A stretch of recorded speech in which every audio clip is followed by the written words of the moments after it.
Want to program a new smart key fob for your 2021 Chevy Suburban yourself? It's doable and can save you money. This process adds or pairs a new fob to your vehicle's system using a simple ignition cycling method. You'll need a working master key and the new fob. The smart key system is part of GM's passive entry, passive start (PEPS) technology, allowing keyless entry and push-button start. The fob includes buttons for lock-unlock, panic, and remote start.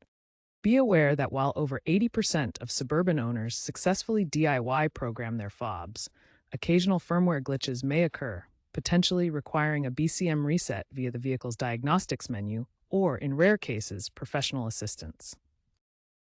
Here's how to program your smart key. First, close all doors and ensure the vehicle is in park. Insert a working key into the ignition and turn it to the on-run position without starting the engine, then back to off. Repeat once for 2 cycles total. Remove the key. The vehicle should enter programming mode for about 10 seconds. Quickly insert the new key and repeat the on-off cycle. Press and hold the lock button on the fob until the doors lock and unlock. Test the fob immediately. If programming fails, clear codes via the infotainment system or consult a mechanic. Reprogramming wipes all fobs, so reprogram all at once. Remember to always have at least 2 working keys to avoid lockouts.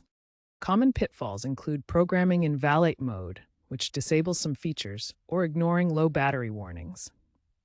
Future trends indicate a shift towards smartphone-based digital keys, but DIY programming will persist for legacy vehicles like the 2021 Suburban for the foreseeable future.